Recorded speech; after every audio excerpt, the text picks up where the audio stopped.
peronismos, que van a ser 3 encuentros. Tenemos el honor de contar en esta primera ocasión con Dora Barrancos. Está aquí, si no me equivoco, Carla Bendaño, de investigación, por ahí para que nos den la bienvenida al ciclo. Te damos la palabra, Carla, antes de presentar a Dora y, bueno, y el motivo de la convocatoria. Sara, qué honor que yo tenga la palabra antes que Dora. ¿No será mucho? ¿No será mucho? Qué honor estar en el mismo cubículo de Meet con Dora Barrancos. Dora, un placer, un placer. Yo, bueno, uno la ha leído, ha ido a escuchar charlas, ha ido a escuchar conferencias, y me acuerdo en la década del 90, uy, ¿cuántos años hace? Una vez en la legislatura de Córdoba. Hace mucho tiempo, yo la fui a escuchar ahí y dije, wow, esta mujer tiene mucho para decir. Y de ahí no me lo olvidé más. Así que para pobre mí, Carla, pobre Carla. Qué placer poder yo encontrarla a usted desde este lugar. Agradecer a Sara y a Carla la tocaya, por haber organizado esta actividad. Dejar el saludo del señor decano, Gabriel Suárez, y poner en valor es un término que usamos mucho para no decir muchas cosas, pero vamos a decirlo desde ese lugar que queda políticamente correcto. En un contexto donde el peronismo y los feminismos están siendo atacados tanto en el marco de nuestras ciencias sociales, esta apuesta es importantísima. Entonces, gracias a Carla y a Sara y al equipo de que se animó a organizarlo y que se anima a llevarlo adelante. Así que, compañeras, un abrazo a ustedes. Ahí la veo a Marce Pozzi, también dentro de los pocos cuadritos que la puedo ver. Y Dora, un placer, un abrazo muy fuerte desde este lugar. Y bueno, que se disfrute esta instancia. Nada más que eso. Gracias, gracias. Bueno, Carla, muchas gracias. Dora, darte la bienvenida. Bueno, es difícil decir quién es Dora Barranco, porque es tanto que es muy difícil reducirlo en unas pocas líneas.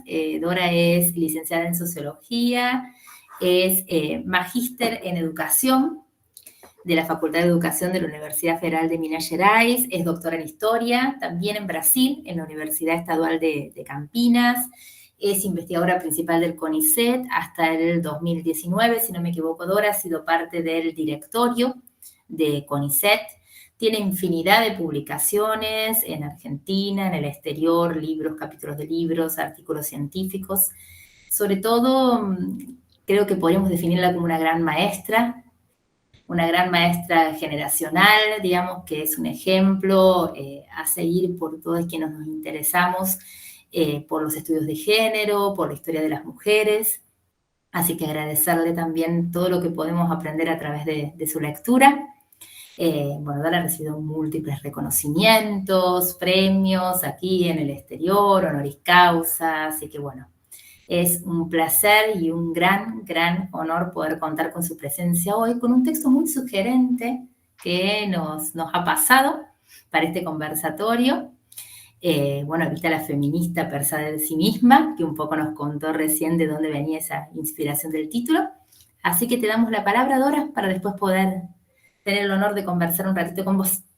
Bueno, muchísimas gracias, Sara. Carla, muchísimas gracias por el cariño. Me conmociona bastante todo.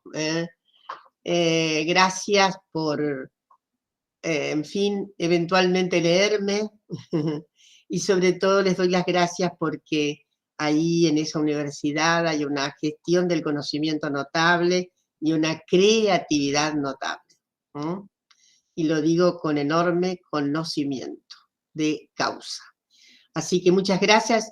Felicito por la organización de este ciclo, justamente como decía Carla, en una circunstancia, en una encrucijada tan particular, en que ambos términos, como tú decías, tanto el peronismo como el feminismo se ha tornado planetariamente para las extremas derechas en algo así como una un orden de desventuras, un orden de maximización de las adversidades de todo tipo, y sobre todo porque es lo que le da una cierta comunidad homogénea a las diferentes formaciones de extrema derecha en el mundo. Las extremas derechas, perdón esta pequeña digresión de inicio, tienen en realidad, planetariamente, son emergentes, son no tan lejanos, pero efectivamente hay cada vez más una aparición de fuerzas de extrema derecha. Últimamente, ustedes ya lo saben, en una de las regiones de Alemania ganó Alemania el partido, la Alternativa Alemana, que es un grupo de extremísima derecha. Bueno, pero en realidad puede haber inclusive tensiones temáticas, tensiones tópicas, pero hay algo que no les da ninguna atención, y es la animadversión justamente al feminismo, a las diversidades sexogenéricas y a las conceptualizaciones que han hecho sobre todo los transfeminismos y las propias organizaciones cada vez más, yo diría, acicaladas académicamente, que tienen obviamente las pluralidades sexogenéricas. Cada vez hay más, yo diría, competente versión conceptual acerca de, que viene de diferentes, yo diría, diferentes tramados. Últimamente celebramos la aparición de un texto bellísimo de Luz Secchia, que recomiendo mucho, que se llama La invención de los sexos, que publicó Siglo XXI, y que efectivamente es muy confortable para la perspectiva que le da Lu a lo que sería el cauce epistémico que siguen abriendo las posiciones feministas, pero justamente sus grados de empatía con relación a las diversidades sexogenéricas, ¿no? Y obviamente, cuando digo, no es solo una de las grandes cuestiones que ha sido trama de las ciencias sociales y las humanidades, sino que hoy tenemos una convergencia, además muy importante, dentro del campo de la biología, eso todavía lo esperamos más, pero sí dentro de la neurociencia. Las neurocientistas feministas están produciendo una revolución muy notable, sobre todo con el acierto más reciente, y ahora sí me voy a meter en esto, de que no hay un cerebro masculino, no hay un cerebro femenino. Discutiendo con todas las lógicas anteriores y sobre todo discutiendo mucho la metodología con que la neurociencia de orden masculino ha estado trabajando la cuestión, con pequeñas muestras. Por lo tanto, ha trabajado la cuestión de los cerebros sexualizados de manera muy incorrecta, porque ha trabajado con lo que serían promedios, pequeñas muestras y con promedios. Sabemos en las ciencias sociales que nunca recomendaríamos un trabajo, un survey, una encuesta de muestras pequeñas, que no fuera, además, siempre se expone a que la sobresofisticación estadística no da ningún resultado.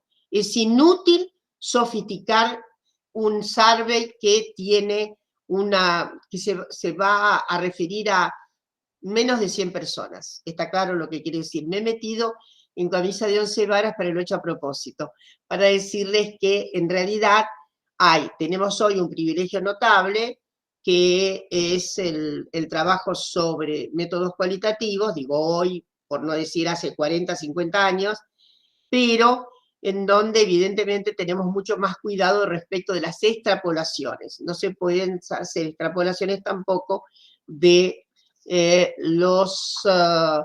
las interpretaciones que hacemos a fenómenos tomados cualitativamente. En suma, también esto quiere decir, estamos siempre pisando el sendero del conocimiento situado, que no puede hacer extrapolaciones, no puede jugar con universales inexistentes en todo caso, o con objetivaciones tampoco existentes. Eso de la objetivación, que parece un desmedro en todo caso, por lo que sería el default o la falta para las ciencias sociales humanas, se constituye en el crédito posible que tienen las otras ciencias, a las que de ninguna manera llamaré duras, ni mucho menos, porque efectivamente se piensa que son más objetivas. Les quiero seguramente decir que no hay ninguna objetividad que permanezca, sino en orden a la situación que tiene cualquier tipo de exploración en laboratorio o en la historia. Entonces, el conocimiento tiene que ser situado, no podemos extrapolar nada, y así vamos, de alguna manera, no digo que haciendo una composición de damero, pero estamos en la certeza de que nos equivocamos muchísimo menos cuando decimos solo en lo que yo he encontrado, en lo que hemos encontrado, puedo conjeturar o digo tal cosa. Porque vendrá otra gente y tendrá una interpretación seguramente un poco diferencial. Tal lo que sospecho que va a ocurrir con esto que ahora sí comienzo a decirles.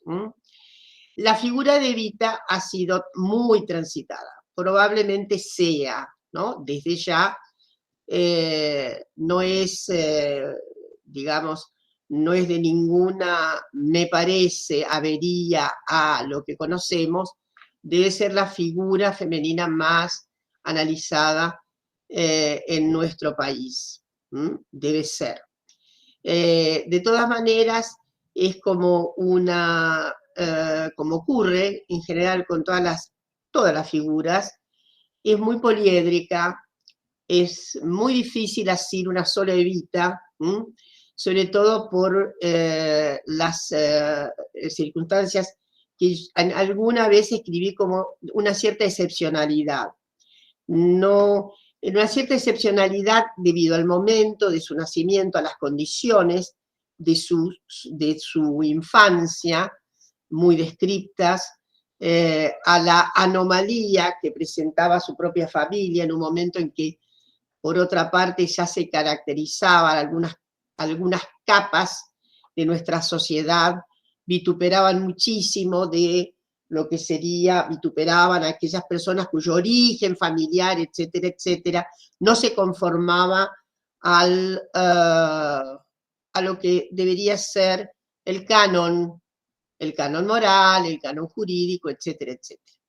Eso me gustaría decirlo muy fuerte porque hay tantas biografías sobre Evita, pero hay una que a mí me gusta muchísimo, tuve el gusto de ponerle un prólogo a la última edición, es el texto de Aurora Venturini, Eva, Alfa y Omega.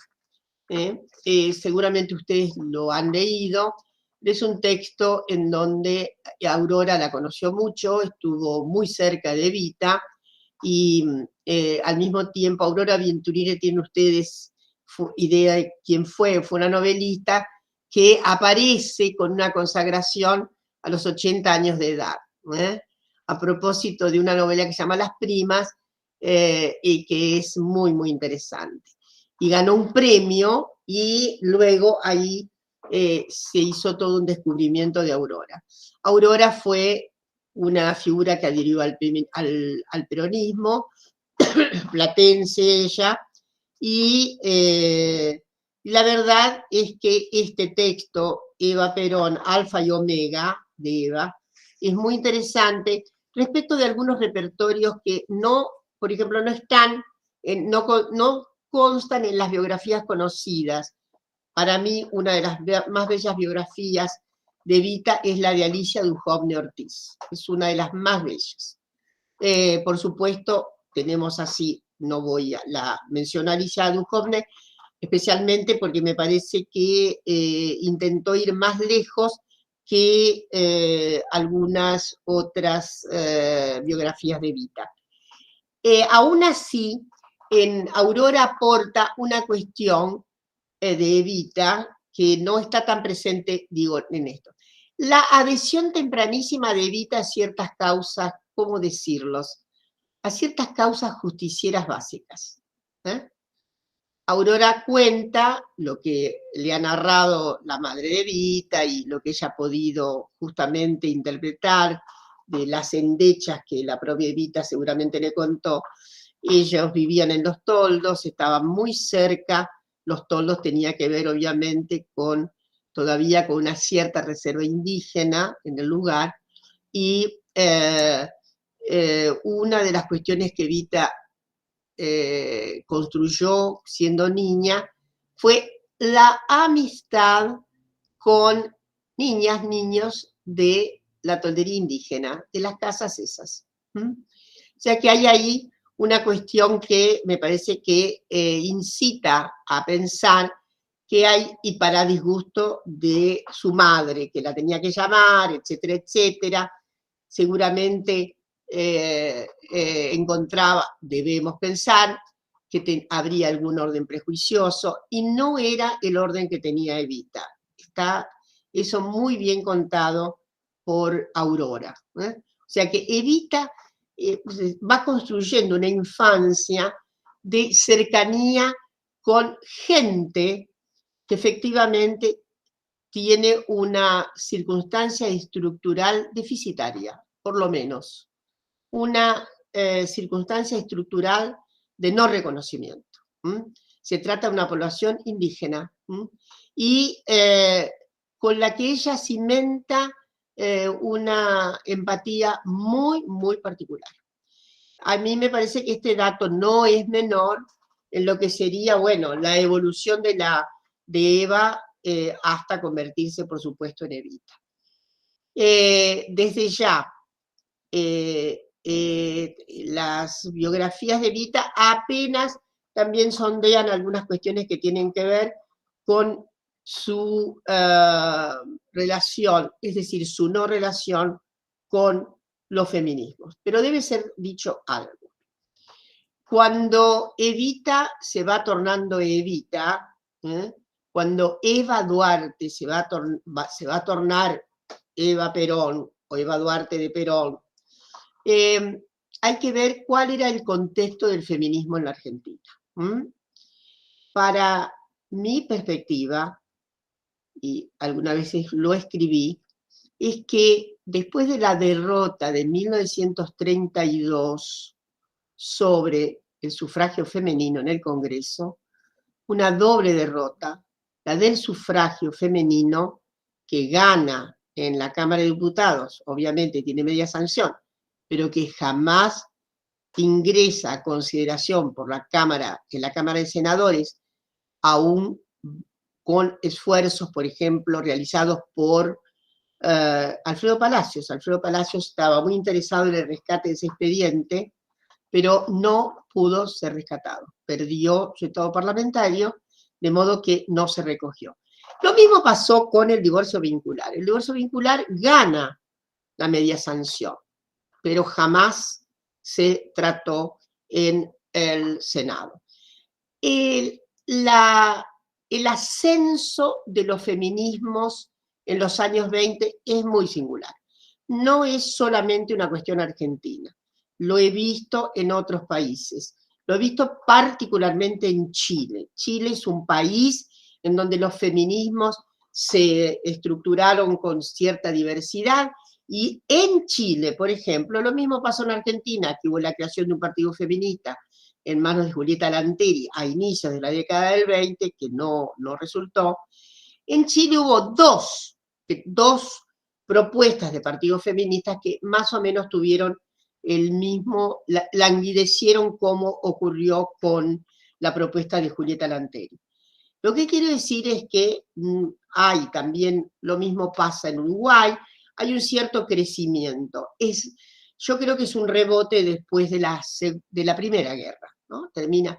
¿Y por qué? Porque en algunos países, por ejemplo, Inglaterra, se gana el sufragio, un sufragio muy limitado, pero se va.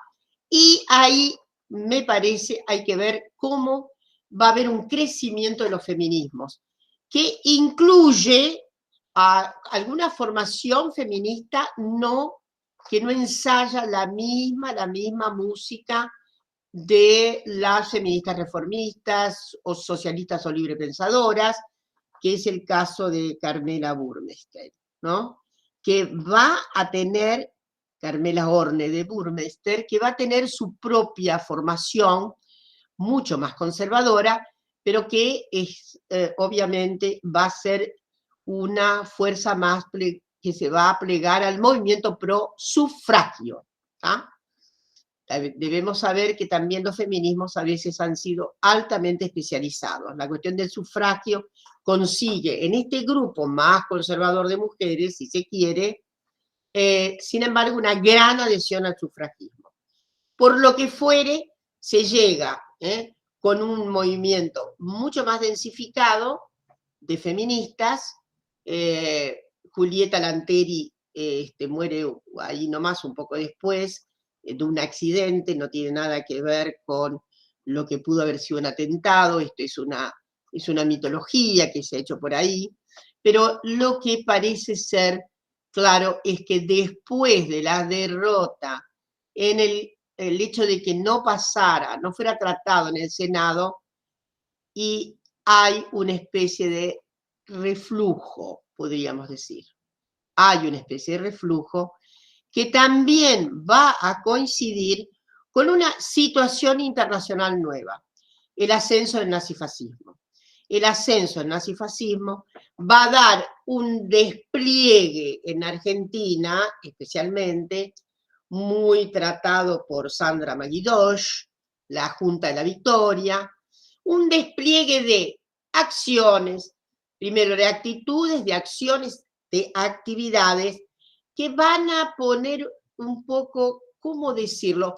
Van a dejar un poco, no digo que no se elimina para nada, pero queda inquietud la propuesta de ganar derechos para las mujeres en relación a la demanda fundamental de oponerse al nazifascismo. ¿Está claro?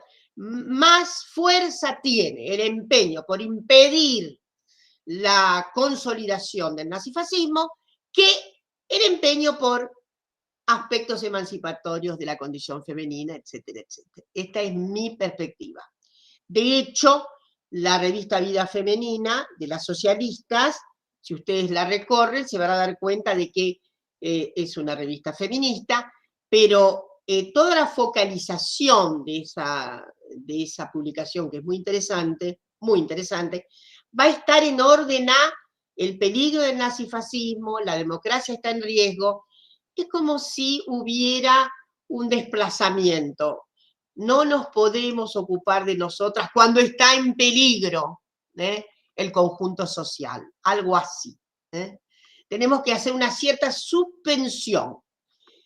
Por lo tanto, luego viene la deriva del peronismo, que, como ya se sabe, para todas las fuerzas de izquierda, era como, bueno, la profecía autocumplida respecto de una aparición fascista en la Argentina, y ustedes ya saben todo el malentendido, la trama de malentendidos que provoca la aparición del peronismo en nuestro país.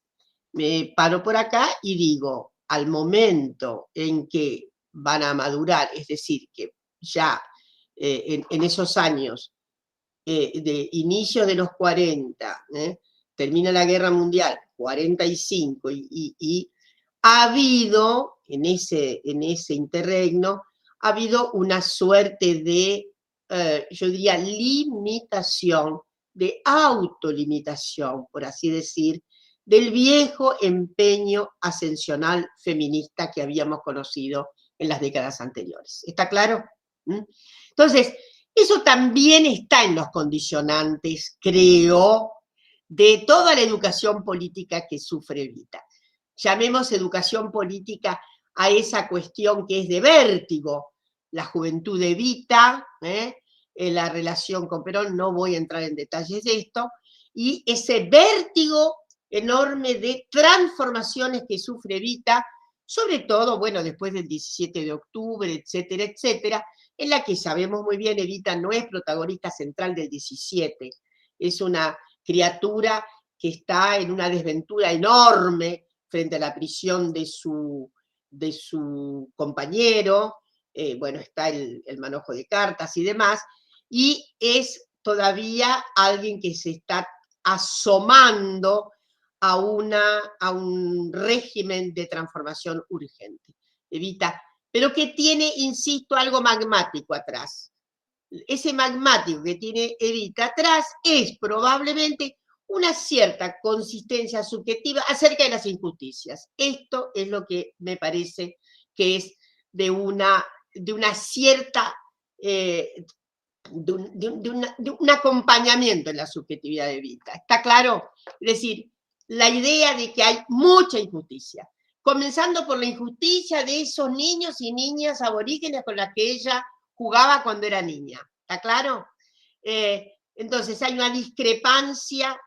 Además, se sabe que en el transcurso de haberse mudado a Buenos Aires y de hecho, ella estuvo con algunas cercanías a figuras que estaban, Homero Mansi, etcétera, figuras, no tanto Homero Mansi, pero, en fin, unas figuras que estaban en una suerte de, ¿cómo decir?, de cierta transgresión política. No eran anarquistas, pero tenían como algún tipo de afinidad con cierta contestación, una cierta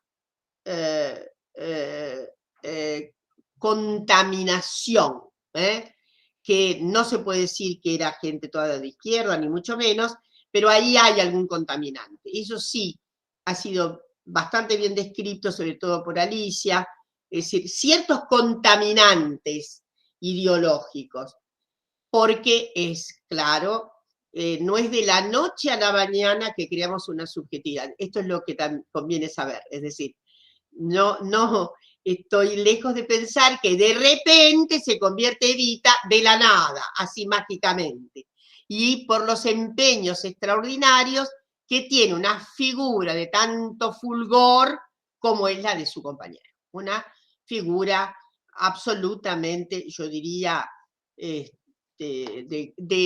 enorme impacto. El carisma de Perón es impresionante y además esas devociones de ilustración que va a tener rápidamente Perón con Evita, ¿no? Por eso digo, esa educación política no se inventa solamente con las devociones de su pareja. Hay un algo que Evita trae. En ese algo que Evita trae, evidentemente, siempre he pensado, se Evita seguramente en sus soliloquios, se ha situado con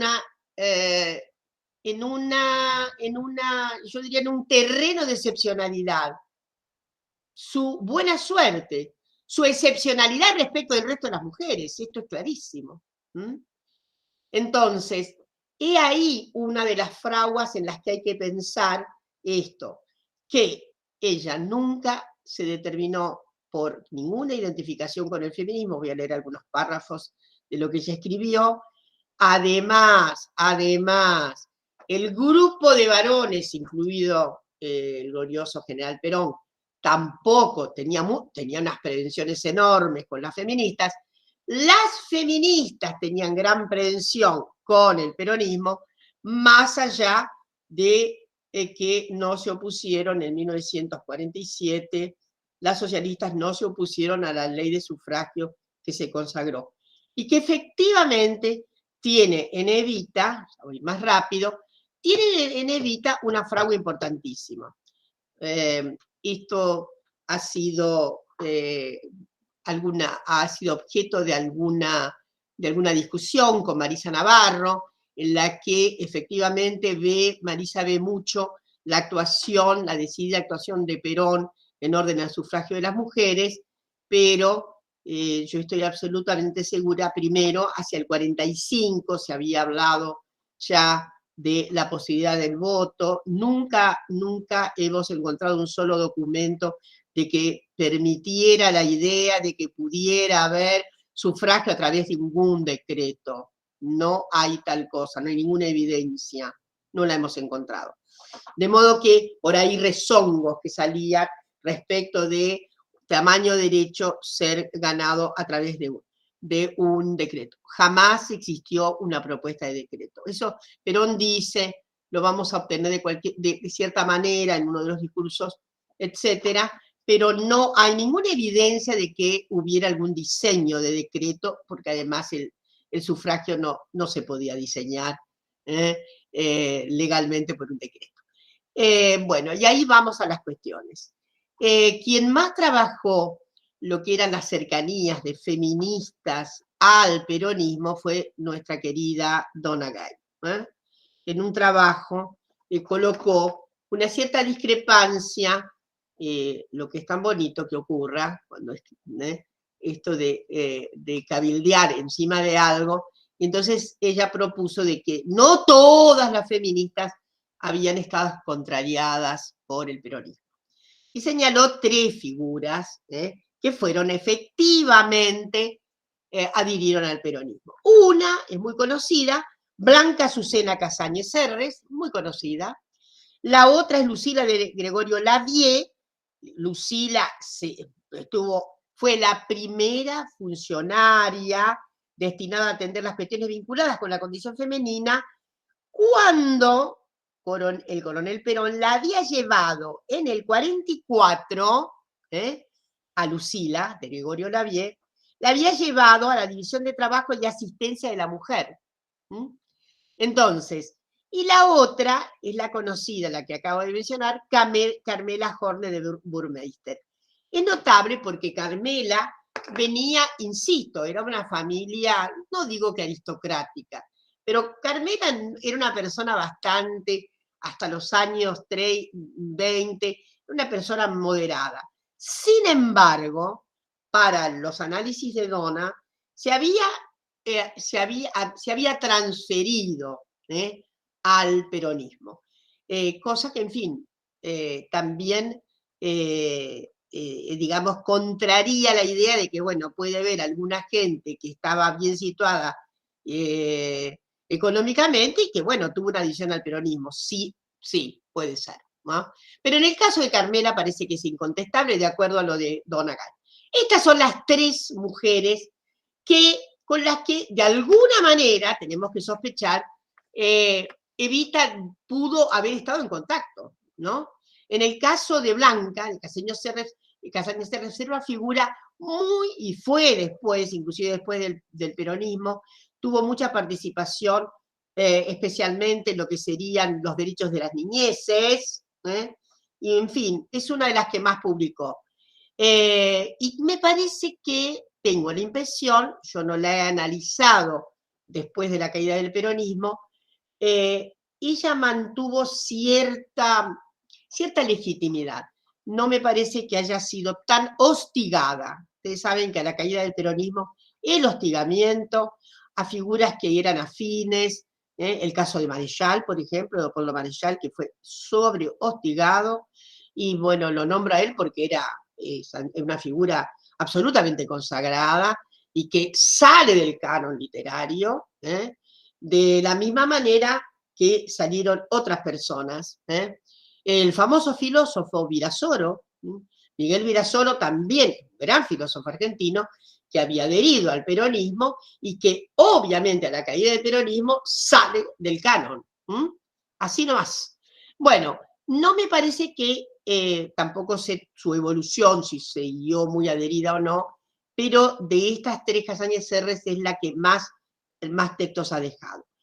Y ahora vamos a, justamente, la saga de Evita en el 47 con relación al voto es incontestable. Es incontestable porque lo que sabemos es el encargo que le había hecho Evita en su momento cuando sale de viaje y le pide al presidente de la Cámara que no trate la ley del sufragio, sino hasta su vuelta de Europa. ella quería estar muy cerca de todo el proceso de sanción de la ley. Y una se pregunta, bueno, ¿por qué razón Evita le había pedido al presidente de la Cámara que solo abriera porque ella quería estar presente? Bueno, podemos hipotetizar, desde luego conjeturar. Yo creo que Evita quería cerciorarse bien de que iban a sancionar la ley. No fuera a ser, esta es obviamente una conjetura completamente anacrónica, porque jamás, no fuera, y hago una traducción absolutamente contemporánea, que esta masa de machirulos decida otra cosa. Es decir, puedo haberlo pensado en otros términos. Es anacrónico pensar que Evita hubiera llamado machirulos, ni mucho menos. Y que en la zona, digamos, en la zona, me refiero a zona temporal, se hubiera dicho. Lo cierto es que ella hace que el voto se trate cuando ella puede estar presente. Una de las mayores manifestaciones que hace Evita recorre para la cuestión del sufragio, recorre muchos sindicatos. Yo he conocido algunas personas muertas ya, lamentablemente, que trabajaban, una trabajaba en ETAM, y otra trabajaba en una hilandería, y a quienes Evita visitaba el sindicato pidiendo que las mujeres estuvieran presentes para hablar, entre otras cosas, del sufragio. Y ahí una actitud evidentemente muy militante de Evita en relación al sufragio. Una actitud digamos, que muestra, por cierto, ninguna pasividad respecto a la ley. En suma, voy a decir que cuando se sanciona la ley, quiero recordar algo. Una carta que anterior al momento, el trámite, ella regresa de Europa a mediados julio-agosto, y la ley comienza su tratamiento en septiembre, ¿no? El 30 de agosto apareció una carta de Evita en el diario Democracia, dirigida, voy a leerla, a las mujeres argentinas, no todo, en la que las convocaba a la movilización del frente del Congreso, que resultó una de las primeras reuniones masivas hechas por el peronismo ya en el poder. Fue importantísimo. El diario Democracia dijo que hubo, no sé, 20.000, es probable que no fuera así, pero hubo muchas mujeres. En esa carta invitación decía: hoy me he dirigido a los diputados peronistas para solicitarles una pronta sanción de la ley que otorgue el goce de los derechos políticos a las mujeres argentinas. Tengo fundadas esperanzas en el éxito de nuestra campaña. En esta materia estamos quedando a la saga de muchos otros países. Se formulaba entonces una pregunta llamativamente ilocutiva. Algunos dirán, ¿para qué queremos votar las mujeres? Invitémoslo a recorrer las páginas de nuestra historia, que recuerden a las patricias mendocinas, preocupadas por la suerte del ejército de los Andes, que recuerden a Manuela Zurduy de Padilla, luchando por la independencia, que recuerden a todas las heroínas cuyo nombre recogió y dejó de recoger la historia, pero que supieron servir a la patria, no solamente sintiendo y padeciendo, sino también actuando y luchando hasta la muerte, cuando fue menester. Como ustedes ven, no deja de sorprender en este texto esa evocación, a una no aparición de las mujeres en la historia, por ejemplo, ¿no? Entonces, es una carta que suponemos que, bueno, puede haber estado un poco intervenida, lo que ustedes quieran. Entonces, finalmente, la carta decía: tenemos que colaborar activamente con nuestro líder, el general Perón. Nosotras, que trabajamos y luchamos en pie de igualdad con los hombres, tendremos por fin nuestros derechos. La providencia nos deparará en breve la profunda alegría de poder dar nuestro voto a los ciudadanos que interpretan el sentido de la revolución que nos pertenecen porque hemos ayudado a realizarla. Entonces, como ustedes ven, hay acá una Evita que, voy a ir más rápido porque ya me consumí mucho tiempo, 10 minutos más quiero hacer. Entonces, el 23 de septiembre, recuerdan ustedes, las sanciones el día 8, 6, no me acuerdo bien, 6, 8 ¿no? de septiembre, el 23 es el que festejamos porque es el día de la promulgación y vale la pena escucharla. Ustedes saben que es uno de los discursos preciosos de Evita, ¿no? Es uno de los discursos de mucha conmoción, una Evita muy emocionada, que está en los balcones, con mucho público en la plaza. Entonces, y recuerdo que dice, aquí está, hermanas mías, en letra apretada, una larga historia de lucha, de tropiezos y esperanzas. Por eso hay crispaciones de indignación, sombras de ocasos amenazadores, pero también de alegre despertar de auroras triunfales. Es una parte muy bella del texto de esa locución de Evita. El camino ha sido largo y penoso, pero para gloria de la mujer, reivindicador infatigable de sus derechos esenciales, los obstáculos opuestos no la arredraron, por el contrario, le sirvieron de estímulo y de acicate para proseguir la lucha. A medida que se multiplicaban esos obstáculos, se acentuaba nuestro entusiasmo. Cuanto más crecían, más y más se agigantaba nuestra voluntad de vencer. Miren, el texto, quiero decirles, tiene una pátina muy feminista. Entonces, digamos, resuena. El asunto es una textualidad que tiene una resonancia, que tiene una implicación, que hace todo un gesto de, aunque no lo exprese, de reconocimiento de que hay ahí una circunstancia, que hay una brecha, que hay una consistente marcación depredatoria de la condición femenina, etcétera, etcétera, que se las ve con tantos y tantos y tantos obstáculos. En fin, quiero decirles que evidentemente, de todas maneras, su manifestación antifeminista no falta. En La razón de mi vida aparecen algunos momentos en los que hace mención expresa. Hay uno de los textos que es muy vibrante respecto de la condición femenina, que, en fin, que laborea, que trabaja, que no tiene reconocimiento, que no tiene mucha diferencia con lo que podría ser un texto canónico, epocal, feminista.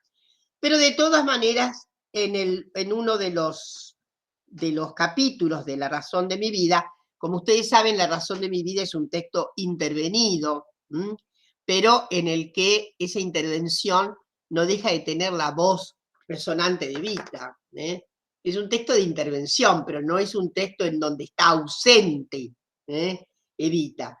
Es evidente que son muchas horas de tomar notas, etcétera, etcétera, del famoso, es una especie de palimpsesto para mi gusto. Dice en uno de los capítulos, el paso, se llama así, el paso de lo sublime a lo ridículo. Confieso que el día que me vi ante la posibilidad del camino feminista, me dio un poco de miedo. ¿Qué podía ser yo, humilde mujer del pueblo, allí donde otras mujeres más preparadas que yo habían fracasado? ¿Caer en el ridículo? ¿Integrar el núcleo de las mujeres resentidas con la mujer y con el hombre, como ha ocurrido con innumerables líderes feministas. No era soltera entrada en años, miren lo trivial de la época, lo trivial del bullying feminista que sufría el feminismo. No era soltera entrada en años, ni era tan fea, por otra parte, como para ocupar un puesto así, que por lo general en el mundo, desde las feministas inglesas hasta aquí, pertenece casi con exclusivo derecho a las mujeres de ese tipo, mujeres cuya primera vocación debió ser indudablemente la de los hombres, y así orientaron los movimientos que ellas condujeron. En el texto dice todavía, parecían estar dominadas por el despecho de no haber nacido hombres, más que por el orgullo de ser mujeres.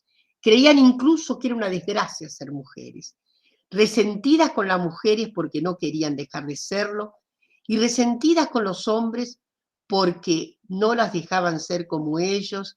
Las feministas, siempre encomillado, la inmensa mayoría de las feministas del mundo, en cuanto me es conocido, constituían una rara especie de mujer, que no me pareció nunca del todo mujer.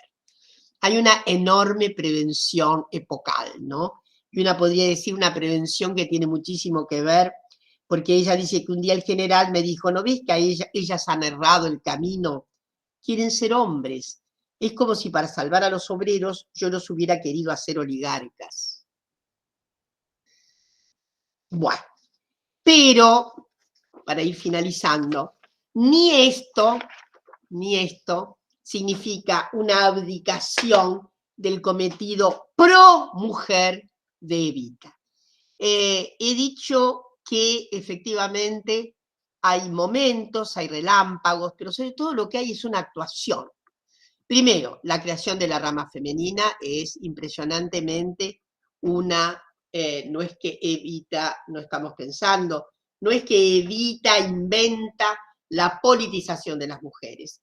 Hay una larga historia de politización de las mujeres en nuestro país, muy larga, que se viene desde yo diría, es largo pensarlo, pero tiene bastante que ver con una readecuación muy particular de cierta parte española que está muy incentivada por lo que podría ser la expresión pública, sin que esa expresión pública se arrogue, por ejemplo, la idea escatológica.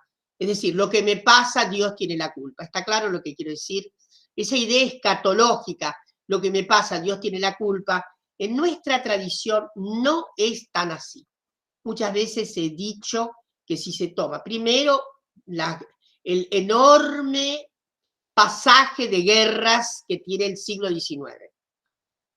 No se puede pensar la guerra sin la participación de las mujeres, ¿no?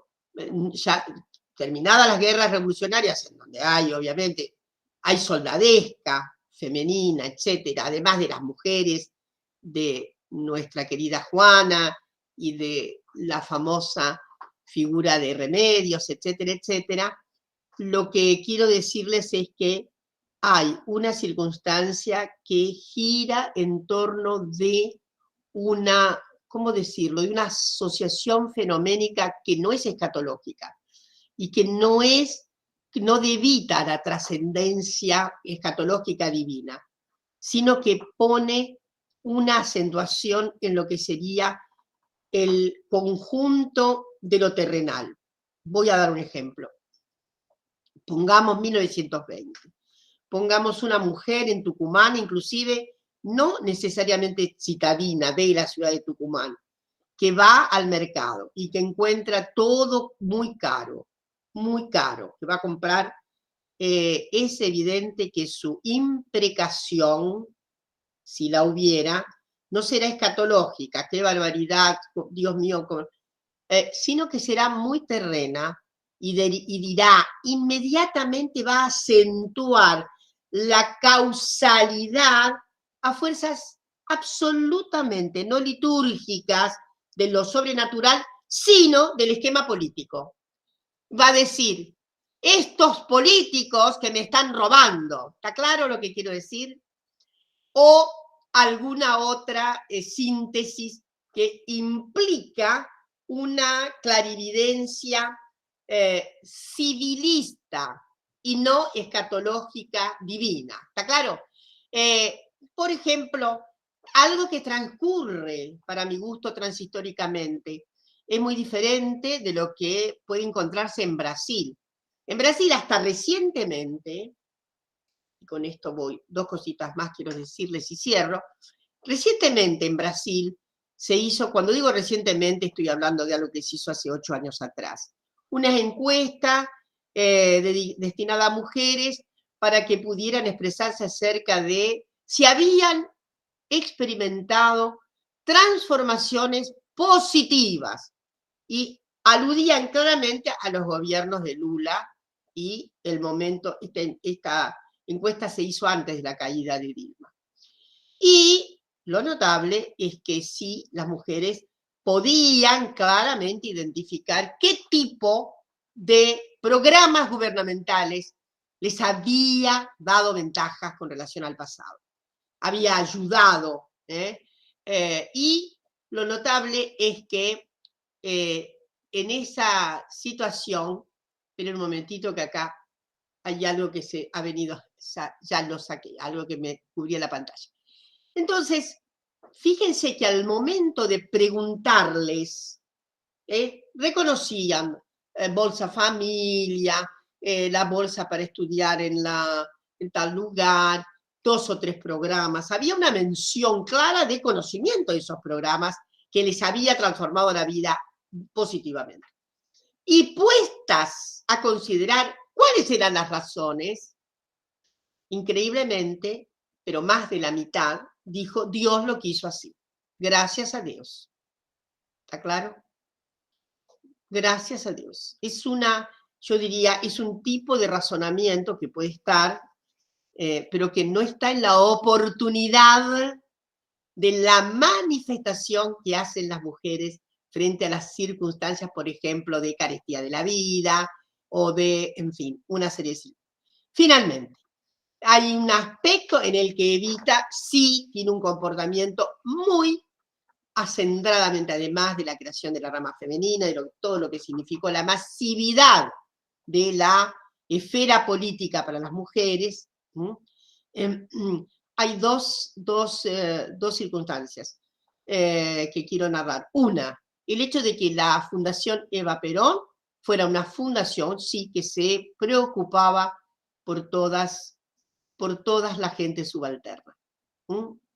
Pero sobre todo, hay un trabajo muy bello, en el que hay una serie de repertorios de varias queridas colegas, en donde se analiza la Fundación Eva Perón y se ve claramente que el fuerte de la fundación son las mujeres con limitaciones sociales y económicas y las niñeces. Son los dos términos fundamentales de atención de la fundación.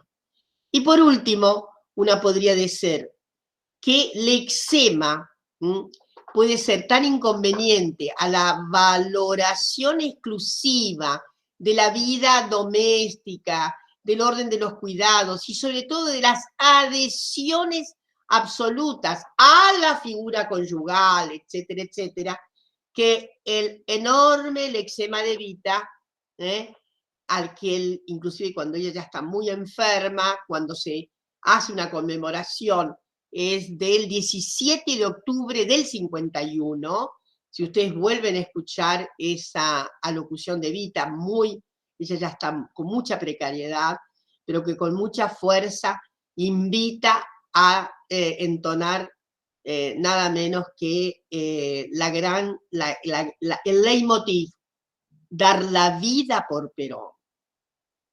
Dar la vida por Perón es de una maximización de un reconocimiento, no importa, destino político, destino de lo externo, no es la vida por el marido, ¿está claro? No es la vida por el marido, es la vida por Perón.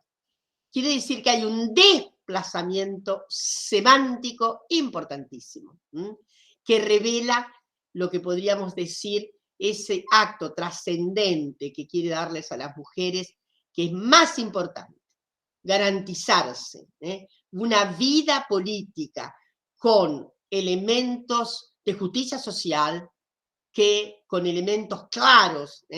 La vida por Perón es la vida por sostener ¿qué? Bienestar, derechos, etcétera, etcétera, etcétera. Y entonces me parece que eso resume ese desplazamiento de Evita de lo que sería el orden privadísimo a una cuestión absolutamente pública que refiere entonces a una Evita que finalmente es la feminista que constituyó en ser a pesar de sí misma, a pesar de su vocación dicha no feminista. Bueno, hemos llegado aquí. Dora, muchísimas gracias, un placer escucharte. Muy movilizante también, y más en estos tiempos, todo lo que hemos oído. No sé si quieren que arranquemos con una primera ronda de preguntas. ¿Querés que juntemos 2 o 3 preguntas, Dora? Perfecto. Y después tenemos tu intervención. Si quieren ir levantando la manito, así nos ordenamos. Yo también tengo algunas preguntas, pero para no arrancar.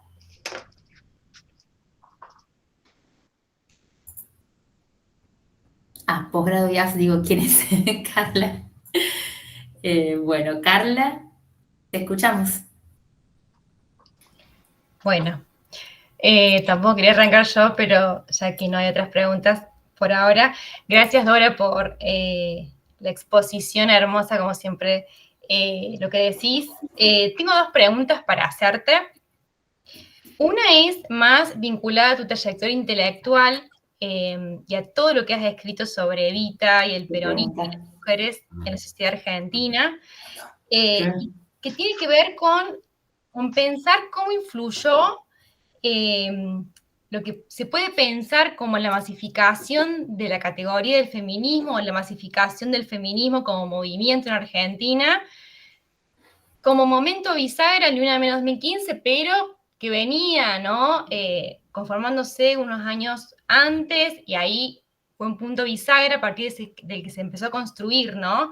Ese feminismo ampliado en Argentina, y que vos en tus textos, y es lo que me interesa preguntarte, pensás primero como a Evita, como una contrafeminista, como dijiste en un momento recién, y ya en 2019 aproximadamente decís, en realidad ella es una profeminista empírica.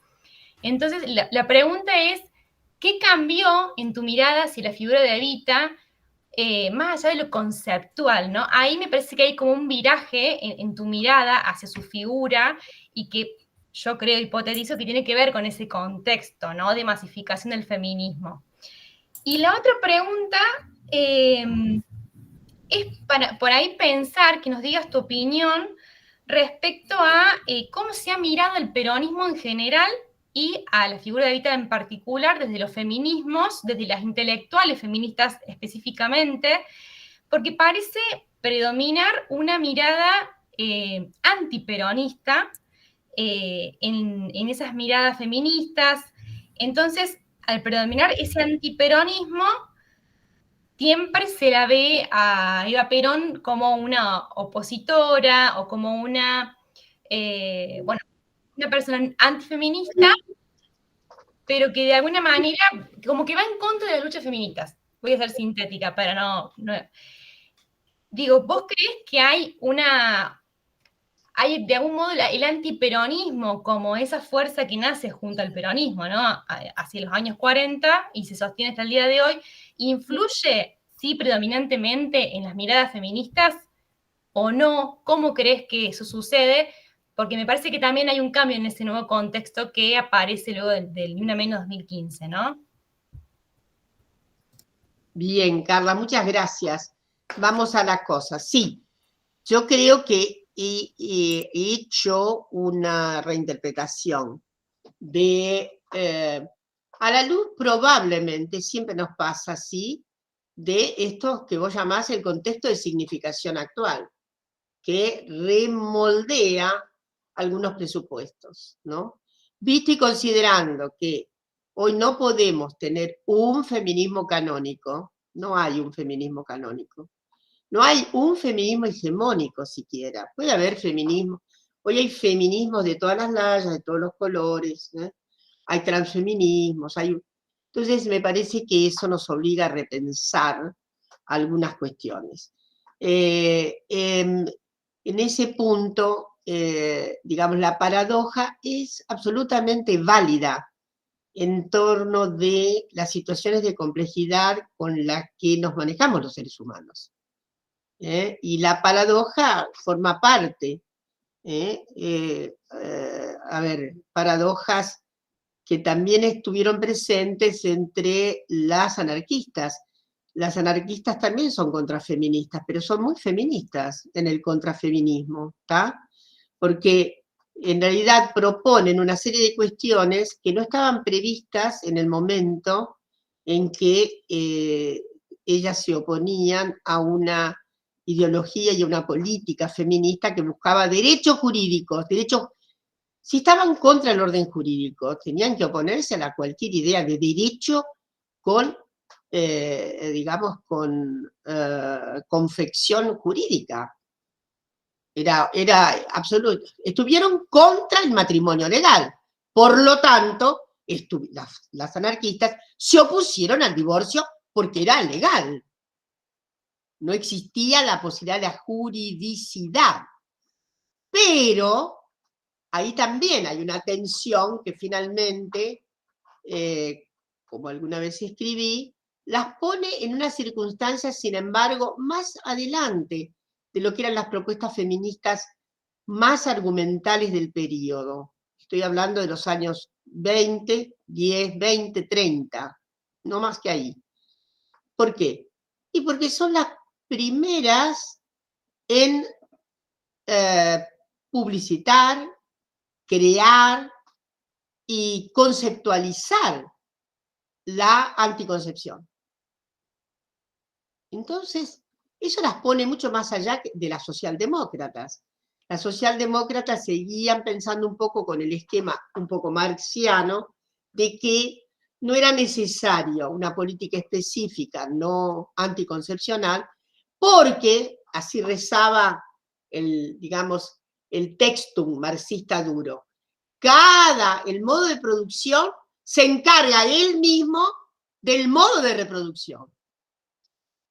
Y no es así. Está en el medio la voluntad humana y la voluntad de las mujeres, que dijo no a la sobreconcepción.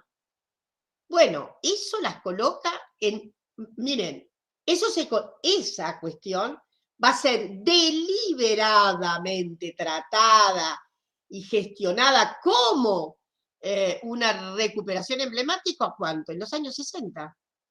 ¿Está? Eso no quiere decir que lentamente muchas mujeres, muchas feministas ya no estuvieran de acuerdo sobre todo con la cuestión del aborto, en el caso del MEM chileno, etcétera, que muy tempranamente publicitaba. Entonces, ¿se entiende lo que quiero decir? Sí, no son feministas en la cartografía ortodoxa del feminismo. Bueno, lo mismo pasa con Evita. No es una feminista de la ortodoxia, de la cartografía del momento. Pero se anima a decir estas cuestiones, la vida por Perón, salir de las casas, dejen las casas, etcétera, etcétera. Con lo cual hay una ruptura impresionante de lo que sería la obligación reproductiva doméstica. Entonces, sí, y por eso yo la he puesto en el presupuesto de un feminismo peculiar, en donde, por otra parte, tiene tanto que ver con lo que acabas de decir, la masificación contemporánea, el hecho de que también hoy hay una alta heterodoxia feminista, sin duda, que es lo que dije. La otra cuestión, sí, hay siempre un malentendido entre una parte de la circunstancia académica, sobre todo la que tiene que ver con los presupuestos relacionados con el feminismo, hay una tendencia de algún modo, a no reconocer, en fin, el peronismo, y más grave aún, a colocarle banderillas y hostilizar el peronismo. Pero de hecho hay una situación que se consagra por sí misma. El peronismo finalmente fue empíricamente la fuerza que más mujeres llevó al Parlamento en la Argentina. Entonces, esto es absolutamente incontestable.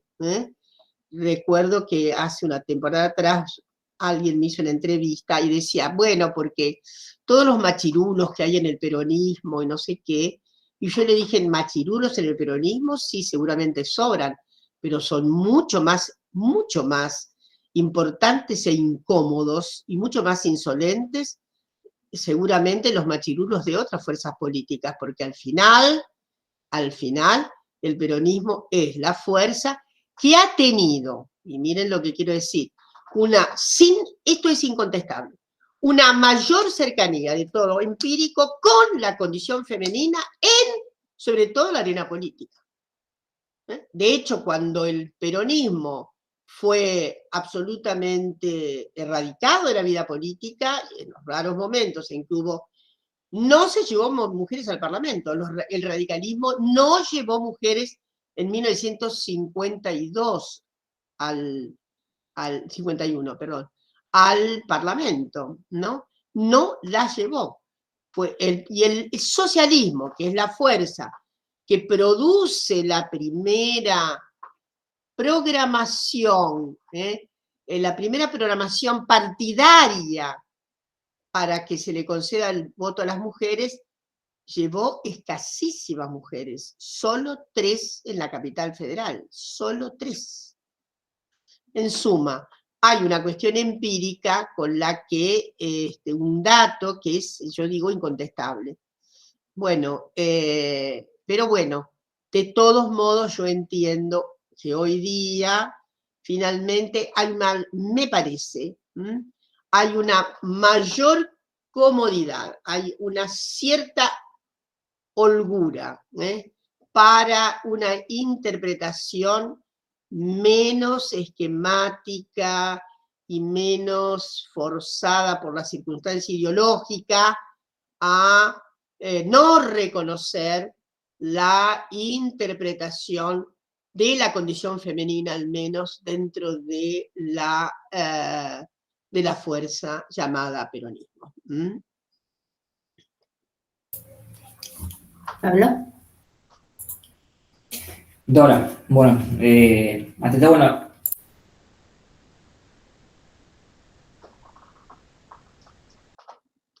No te escucho, Pablo.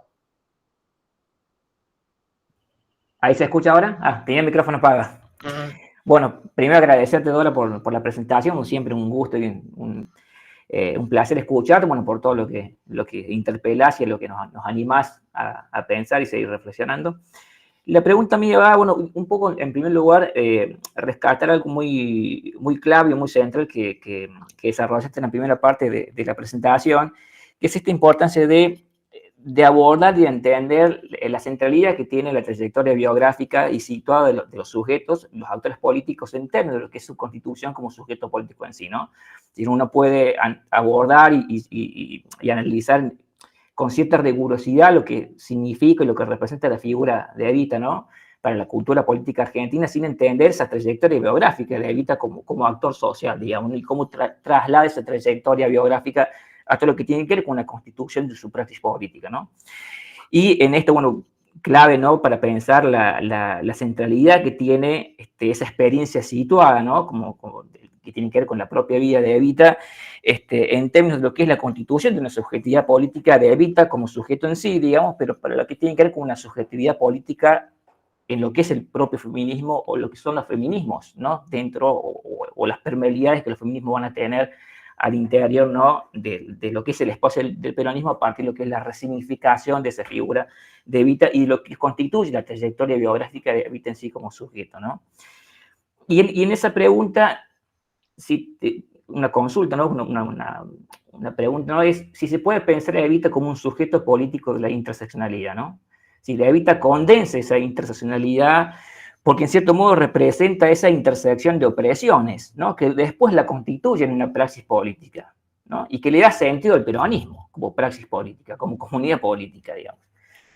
Y si se puede, en cierto modo, pensar un peronismo sin la figura de Evita. Si el peronismo hubiese sido el peronismo sin Evita, ¿no? Es decir, porque acá tenemos dos, estamos en una paradoja, ¿no? Es decir, peronismo condensa lo que el peronismo representa, o el peronismo es lo que condensa la trayectoria de vida de Eva, ¿no? Es decir, ¿qué hay de eso, no? ¿Sí? ¿Por qué? Porque cuando hablamos del peronismo y hablamos de esa praxis política que tiene que ver con la visibilización de las situaciones de injusticia, de las opresiones interseccionales, digamos, esa empatía que tiene el peronismo con lo que es la injusticia, digamos, ¿no? Pero bueno, está la trayectoria biográfica de Eva, digamos, otorgando sentido a eso, ¿no?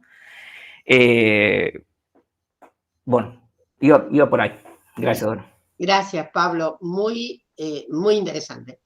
Yo creo que ella condensa, ¿sí? Y hay como una metasignificación en lo que Evita va a hacer.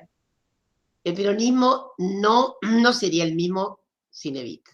Es contrafáctico, pero no sería lo mismo. Y además no sería lo mismo para lo que podría ser una cierta incandescencia semiológica sobre el feminismo. Porque al final, primero, Evita es una figura. Dentro de los populismos, vamos a llamar populismos en un sentido amplio, no restrictivo, y además con toda el significado, yo diría, de más valor, muy a lo Laclau, que tiene el populismo. No hay en todos los populismos de América Latina una figura, un ser político como el de Evita. No la hay. No la hay. Es démonos cuenta de que es una excepcionalidad absoluta. Todos los populismos tienen una matriz mayor, valga, que tiene que ver con lo especulativo masculino. Hubo una tentativa con la esposa de Jacobo Arbenz, con Cristina, que fue una figura impresionante. Todavía tengo que saber si ella vino a la Argentina, si la pudo conocer. A Evita, el golpe fue en el 54, Evita había muerto en el 52, pero ustedes saben que para mi gusto, con la caída de Jacobo Arbenz, se inicia la era de los golpes institucionales que tienen que ver con la Guerra Fría y lo imperativo de la CIA y el Departamento de Estado en América Latina. Se inicia con Jacobo Arbenz, porque Jacobo Arbenz es derrotado con un diseño, una interpretación y una ejecución realizada por la CIA. No hay por dónde. Es un diseño de la CIA. Como es un diseño de la CIA la caída de Salvador Allende. Menos que ver tiene, por ejemplo, la caída del peronismo. No es un diseño de la CIA. Uno no podría decir. En cambio, la caída de Salvador Allende es un diseño de la CIA con los sectores reaccionarios. Pero hay una atribución de intervención decisiva de la CIA en estos dos golpes. El de Jacobo Arbenz, además, invito a leer. Cristina Vilanova sufre horrores. Hubiera querido ser una Evita en Guatemala. Estaba inspiradísima en Evita. Tremendo fin también el de ellos, porque bueno, se van al exilio. Es una tragedia la vida de 2 hijos se suicidaron, en fin. Ella vivió exiliada finalmente en Costa Rica, y cuando se tuvieron que exiliar, estuvo varios meses en la Embajada de México, y cuando lo sacaron fue así una cosa escandalosa. prácticamente a él lo pusieron en calzoncillos, para que las cámaras filmaran, y a ella, ¿para qué? Para revisarle las alhajas que tenía Cristina Vilanova. Algo tétrico, espantoso. Entonces, pero no hay, salvo el caso de Cristina, que quiso, se llama Cristina también, no hay, Vargas no tiene nada, y eso que puso el voto a las mujeres, pero por razones que todavía son insondables, pero no tienen nada que ver con lo que sería la impronta, ahí está la cuestión, que hay que remarcar. Y vos decís muy bien, una condensa la intersección. Varias de género, caramba, está Evita.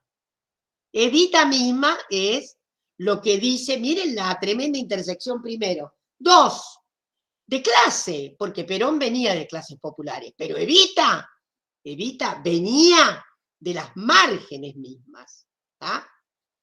Entonces, y una podría decir, bueno, un cierto remolino étnico, vaya a saber qué pasaba, ¿no? Con la familia.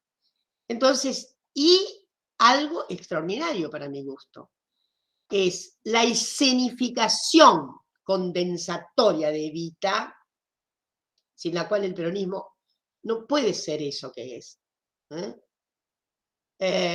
Quiero decirles que es el fenómeno en donde, por el sortilegio de la devoción que consigue Evita, que es una devoción, para mi gusto, superior a la de Perón, sobre todo por su propia muerte. En las casas se encontraban altares con Evita, no altares con la figura, altares de Evita. Y una cuestión que para mí es muy demarcatoria de nuestro populismo criollo. La atención, feminización del poder con la figura de Evita. Una cuasi feminización del poder político. Porque el problema es la adhesión. El problema puede tener un significado sobreestructural, pero la densidad que tiene la adhesión a Evita por parte de los sectores que adhieren al peronismo. Y eso es muy notable, es de un significado notable. Bueno, eso es lo que sigue llamando la atención. La devoción a una mujer, que no es la Virgen María. Oh, sí, claro. Puede haber un contagio de mitos religiosos, sí, algunos espíritus la van a tener como la Santa Evita, etcétera, etcétera. Y espíritus inclusive, como diría, acendradamente académicos laicistas, en el que van a configurar también una adhesión, pero en orden a lo que podría ser la literatura, lo literario, Santa Evita como... pero también atrayendo gran parte de lo que era ese depósito de tanta significación que representaba Evita. O sea, que eso es todas las condensaciones de lo que tú llamas la pluriintersección. Es toda una pluriintersección, el fenómeno del peronismo. Sí, bueno, para hacer una última intervención, si es que nadie más quiere consultar. Bueno, yo había como tomado nota de lo mismo, ¿no? Me parecía muy, muy interesante esta noción de excepcionalidad, ¿no? De figura incómoda, que aparece también mucho en tus textos con relación a Eva, y cómo juega acá toda la cuestión de las desigualdades, ¿no? Llamémoslo interseccionalidad, ¿no? Llamémoslo entrelazamiento, pero cómo juega en términos de esa necesidad, ¿no? Que un poco vos marcabas al principio de volver a entender a Eva a partir de su biografía, ¿no? Muchas veces esa cuestión de lo biográfico lo asociamos mucho a lo que se decía o se interpretaba de Eva, ¿no? Y no en términos de lo que vos remarcabas y recién recuperaba Pablo, de entender a su propia subjetividad, ¿no? Es decir, está muy asociado a esa interpretación más antiperonista de la figura de Eva Perón, que a entender el modo en que ella fue construyendo, ¿no? A partir de un entramado de desigualdades, esa subjetividad política, ¿no? Esa incomodidad hacia lo injusto, ¿no? que aparecían en tu exposición. Y después pensaba también en esto que decía Pablo de, bueno, un peronismo sin Eva, ¿no? Si es posible pensar un peronismo sin Eva, y también lo que implican de anacrónico, ¿no? Esas preguntas, pero que también son necesarias para entender el peronismo. Hoy pensaba en este libro reciente de Sandra Gayol sobre la muerte de Eva Perón, y todo lo Todavía no lo leí, se lo debo. Para mí me resultó muy interesante en términos de cómo pensar, ¿no?, la figura de Eva y sobre todo lo que implicó su muerte en esta condensación, ¿no?, de una comunidad emocional peronista, ¿no? Sobre todo cómo pensar las emociones en el peronismo, ¿no? Y cómo pensar la emocionalidad, por ejemplo, en el mismo discurso de Eva, ¿no?, de algunos fragmentos que vos leías recién, ¿no?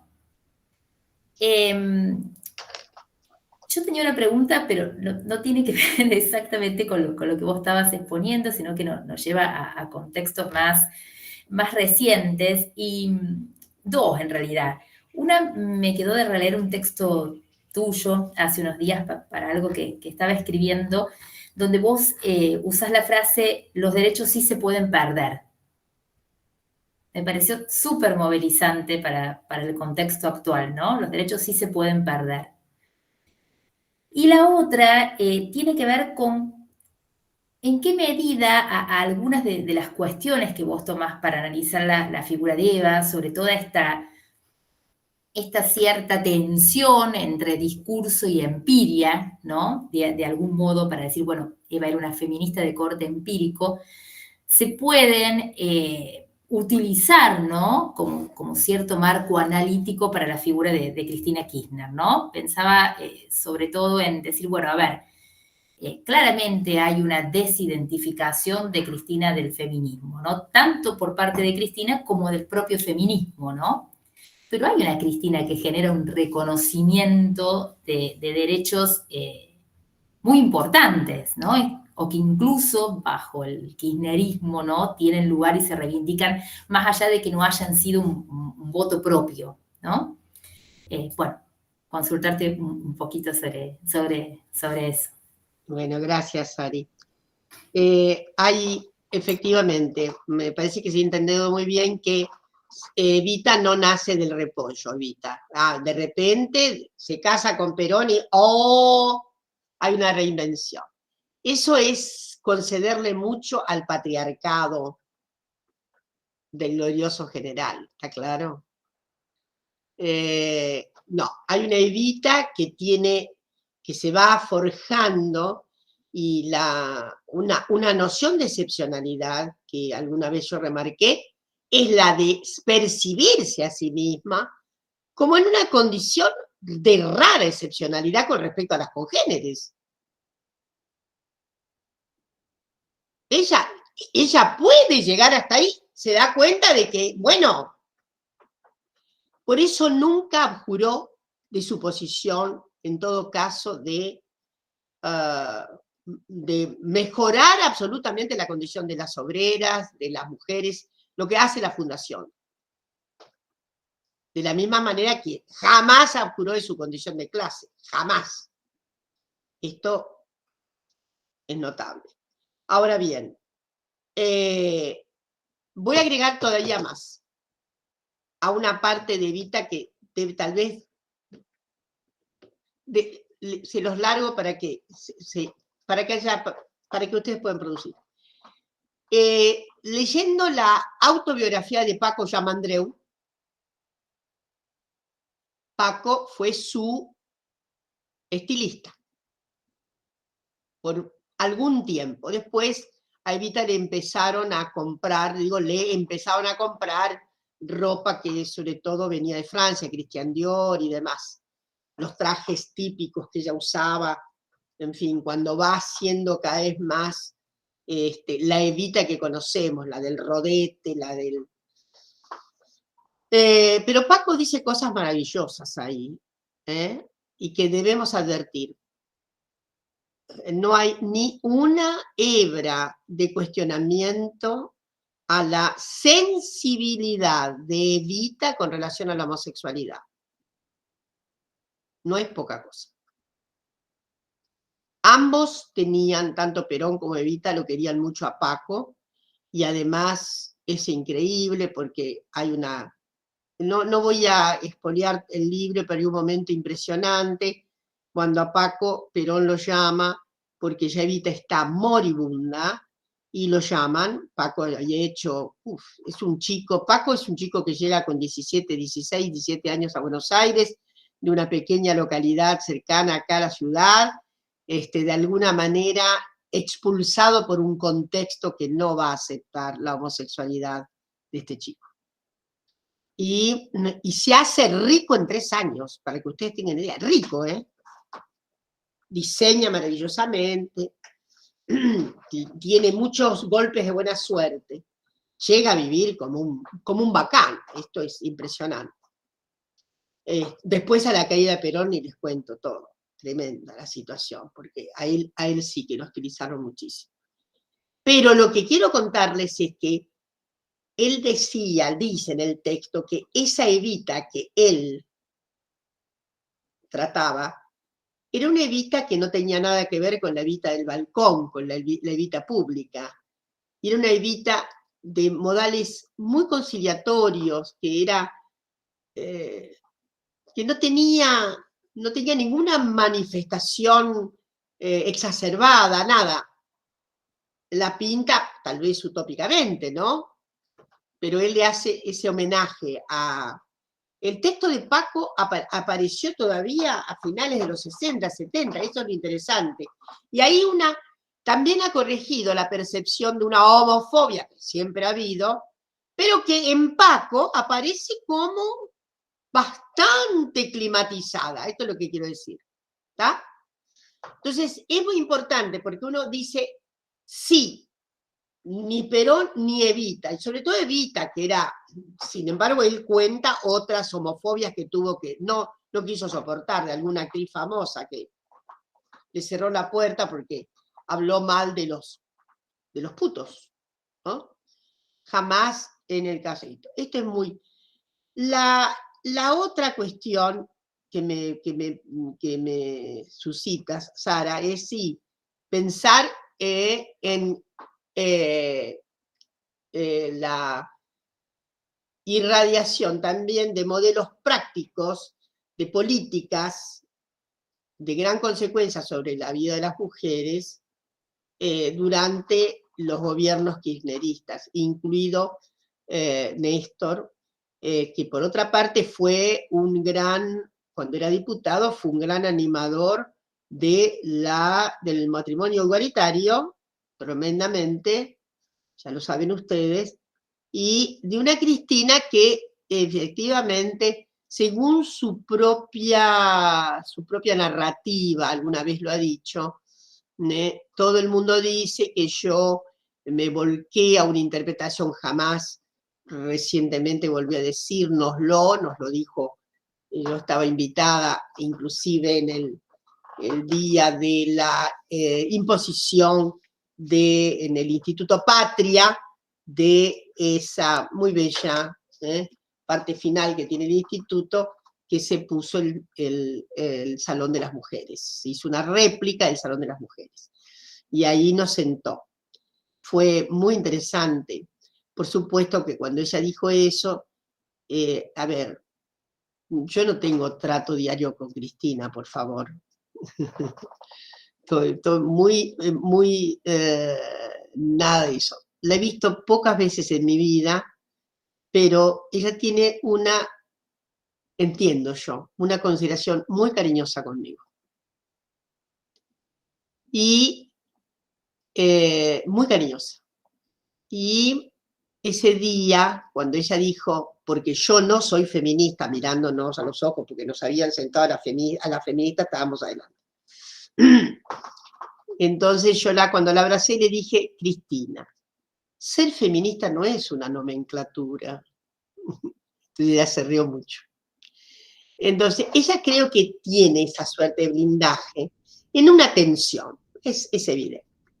Hay mucha gente que, del mismo palo, que se irrita, digo, las feministas compañeras. Ay, ¿pero por qué? Yo creo que ella es muy honesta. Ella es muy honesta. A mí me sorprendió inclusive los movimientos que ella ha hecho y que evidentemente muchas veces interpretamos Florencia ha hecho un... Florencia es muy feminista, pero ella lo dijo también en la Cámara cuando era senadora. Recuerda que ella dijo, no, no se trata de que yo haya visto la cuestión de las mujeres y interprete qué es lo que pasa, porque mi hija Florencia fue quien. No, yo he visto a las propias mujeres, algo así dijo. Yo he interpretado lo que pasa con las mujeres. Entonces, recapitulando. Sí, nunca será, jamás, me parece, la veremos en un tono emblemático, porque yo creo que tiene una reserva, que tiene que ver mucho con su subjetividad, también, absolutamente, el hecho de que para nosotras tuvo un enorme significado el haber cambiado la posición, una posición anterior durante la época de Néstor respecto del aborto, que era ahí, y que tenía mucho que ver con la situación muy personal que ella había vivido, etcétera, y luego con esa praxis en relación al aborto. Bueno, para mí particularmente fue muy emocionante, no importa cuán distante está del nomenclador feminista, pero al mismo tiempo cuán cerca ha estado de algunas circunstancias que efectivamente han significado cambios enormes en nuestra sociedad. Y voy a decir, no es solo la 26485, no es solo la ley de matrimonio igualitario, sino la ley de identidad de género. Y hay que verla a Cristina, hay que volver a verla en ese video cuando entrega las primeras identidades a las personas trans, porque ella se emociona muchísimo. Y yo siempre he interpretado de que es la emoción que produce la conmoción de cuánto cambié. Cuánto he cambiado, cuánto he variado. Porque es una emoción que dice mucho más que el acto de dignificar. Vean el video porque no tiene desperdicio y hagan ustedes la semiología que entiendan bien. Pero para mí es una conmoción notable. De modo que una vez más, como diría una querida colega, ¿y qué importa si no se dice feminista? ¿Tiene alguna importancia? No, yo creo que no, desde que sea consecuente esa praxis, esa cuestión empírica, el hecho de que obviamente debe estar clarísima respecto de que los derechos efectivamente no son inmarcesibles, los derechos se pierden. El peronismo había puesto digamos, en sanción por primera vez el divorcio, y resulta que ustedes saben que así nomás venida la Revolución Libertadora, unos meses más adelante, porque fue en el 56, se suspendió. Es impresionante. Se suspendió sine die. Es una cosa impactante, ¿no? Suspender una ley. Bueno, para no decirles cómo se pueden perder los derechos, se evaporó la Constitución de 1949. Se evaporó. No hay ningún acto legal. La constituyente reparatoria de la vieja Constitución se hace después, cuando ya se había dado por extinta la Constitución del 49. A mí me gusta siempre preguntarle a la gente que estudia Derecho, que ha estudiado Derecho, que es abogado, ¿cómo ven ustedes la disolución en el aire, el desvanecerse, una tamaña circunstancia jurídica como es nada menos que la Constitución de un país? Es notable, ¿no? O sea, sí, sabemos que los derechos pueden perderse. Pero es cierto que después redoblamos la apuesta con alguna, yo diría, algún problema de temporalidad en la reposición del derecho, pero lo mismo nos está ocurriendo ahora, pero iremos a reponerlos y vamos por más. Esto suele ocurrir también. Iremos por mucho más. En fin.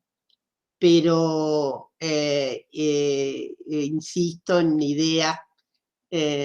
Lo mismo también una querida colega ha dicho, Evita no era la feminista de la cartografía que tenemos. Y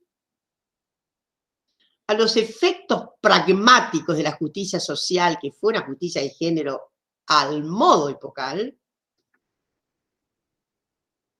y es lo que menos interesa, porque a veces hay mucha gente muy bien caratulada, pero que, bueno, que puede no ser tan coherente a la hora de votar. Puede perder esa sintonía. Yo, lamentablemente, como alguna vez estuve legisladora de la primera legislatura de la Ciudad de Buenos Aires, tengo algunos dolorosos recuerdos de inflexión de algunas conductas feministas. Pero lo dejo por acá porque eso ya es ingresar a otro nodo.